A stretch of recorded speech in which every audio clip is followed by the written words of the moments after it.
John Carpenter teve sua carreira marcada, primordialmente, pelo fenômeno do slasher a partir dos anos 1970.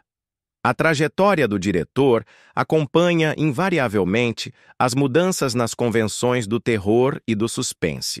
Abro um parêntese para um adendo. A carreira de John Carpenter não apenas acompanha lado a lado o desenvolvimento de gênero citado, mas também é a razão desse redirecionamento de rota.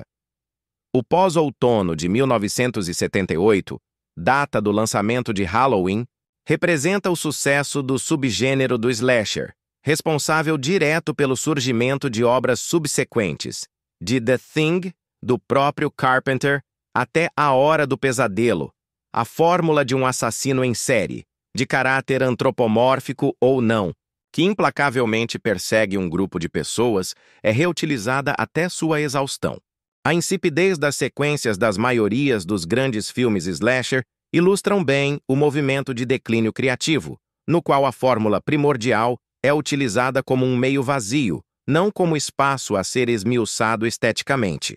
A questão aqui não é pontuar uma definição de slasher e a progressão do subgênero por entre suas múltiplas facetas, mas entender o que ocorre com Carpenter em À Beira da Loucura. O filme de 1994 parece uma revolta frente às já esgotadas convenções do subgênero.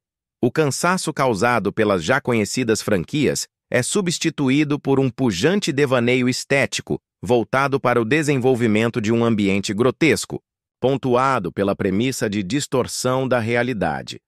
John Trent, um detetive particular, é contratado para investigar o desaparecimento de Sutter Kane, um escritor de livros de terror. Quando Trent inicia a ler as obras de Kane em busca de pistas, para o possível sumiço e à medida em que a leitura avança, sua sanidade parece cada vez mais dissipada. Concluir, a partir da breve sinopse, que o referido filme tem tons de realismo fantástico é uma leitura precipitada. O fantástico e o real não possuem relações limítrofes. Carpenter não busca qualquer relação com a realidade, mas sim maneiras de destruí-la. À Beira da Loucura é um filme cujo mote principal é profanar, para delírios póstumos de Walter Benjamin.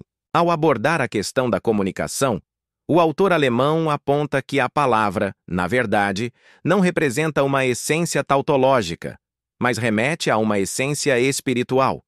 E é tarefa do ato de comunicar unir língua e espírito. Se comunica algo, a essência divina é evocada. A ideia, aqui, é entender que a comunicação é, na verdade, a profanação do divino. O homem não é capaz de criar por meio da palavra, apenas rememora a criação e o significado por meio dela. Profanar, portanto, é parte inata da vida humana. Estamos condenados à profanação para nos comunicarmos. Esse detalhe da existência captado por John Carpenter é dividido no presente texto em 3 atos que, ao final da experiência fílmica, provam-se como uma grande unidade de ruptura. Em um primeiro momento, é óbvio apontar que À Beira da Loucura é uma experiência que de nada tem a ver com o clássico. Tempo, espaço e ação não são usados em prol do didatismo, muito pelo contrário. Fugir do clássico é uma opção viável, mas nem sempre funcional. Carpenter sabe como manter o espectador preso em seu microcosmos de delírio e paranoia. A busca pelo antagonista abstrato parece despertar os objetos e paralisar os humanos. Os decadentes cenários do interior dos Estados Unidos tornam-se não meros objetos, mas formas vivas com função de impor medo. Se os slashers carpenterianos possuem pequenos pontos de grotesco como ponto de quebra em suas atmosferas sóbrias e friamente calculadas, À Beira da Loucura é sua própria profanação. A sobriedade dá lugar à violência formal, na qual sons estridentes, imagens grotescas e atuações de trabalho corporal a Grotowski nos agridem até o fim da jornada pelo universo místico de John Carpenter. Partindo para o próximo tópico, não se pode deixar de lado a maneira como a distorção de símbolos sacro-cristãos tornam-se elemento imprescindível da ideia de violência estética. Desde a figura messiânica do autor desaparecido, passando por seu livro capaz de inflar multidões e levar outro tantos à insanidade, chegando aos minutos finais com o protagonista coberto por cruzes, o simbolismo cristão parece ser transformado em objeto de terror, não de afeição ou sacralidade. A religião é profanada. E do mesmo modo que Benjamin vê em Gênesis o ponto central de sua teoria da linguagem, John Carpenter parece se apropriar de uma versão do Apocalipse enquanto força motriz de À Beira da Loucura. Se Deus não é um escritor de livros de terror, como citado no filme, tal função fica a cargo do diabo. O caos e a destruição reinam enquanto o sagrado é dilacerado pela encenação. O mais importante e, talvez, impactante a ser observado a partir dessa leitura benjaminiana da película é perceber como é tratado o real. Ao contrário do método clássico, a realidade é negada e, sobretudo, profanada. Pensar a palavra como uma pequena partícula da essência divina do ato de comunicar é entendê-la como a profanação de sua matéria-prima, o significado. Tentar traduzir essa ideia para as imagens é tarefa árdua, explorada desde os primeiros mestres da teoria do cinema. É inegável, no entanto, que considerar a realidade como uma candidata à matéria-prima do cinema. Pensando assim, Carpenter atinge níveis de abstração do real nunca vistos em sua carreira. Profanando a sagrada realidade, o diretor nos afasta, desde o princípio do filme, de toda e qualquer possibilidade de aproximação com o universo por ele criado. À Beira da Loucura é um lugar onde tudo é uma grande estrutura agressão que transcende o plano físico.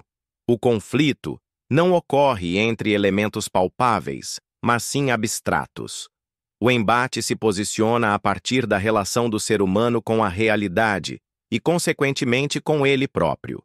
O mundo material que conhecemos é, dessa forma, um vívido campo de batalha tornado que, guiado pelo diretor, extrapola seus limites convencionais. A realidade não é profanada à toa, mas com o intuito de atingir novos e etéreos níveis de percepção. O poder da arte é abrir as portas da percepção de Blake e transformar tudo em infinito. Não é diferente daquilo que o próprio Sutter Kane faz com seu livro apocalíptico dentro da diegese de À Beira da Loucura. A função da realidade perante a arte pode ser, justamente, a de servir como território neutro a ser expandido.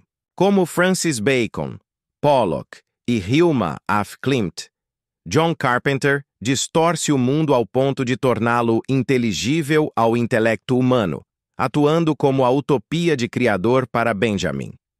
Tamanha profanação da língua visual da realidade aproxima a obra de Carpenter da essência divina.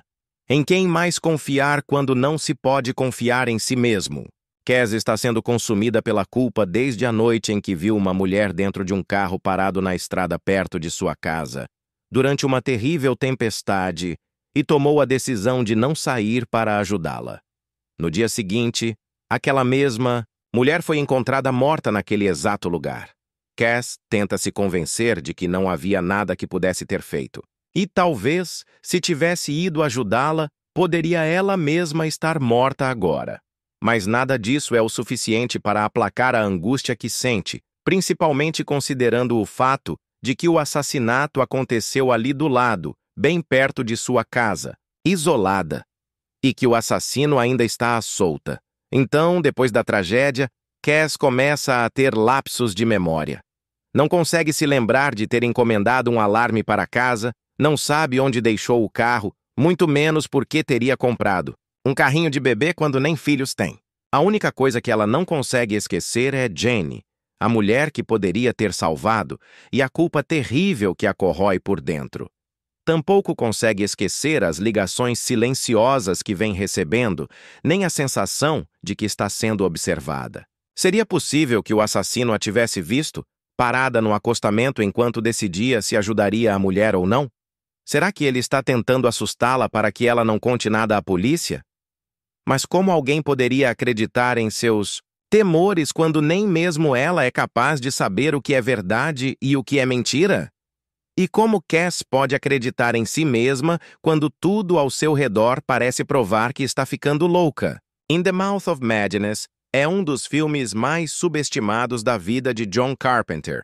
É um filme que faz jus ao nome de dois dos maiores escritores de terror de todos os tempos, H.P. Lovecraft e Stephen King, e certamente merecia mais créditos.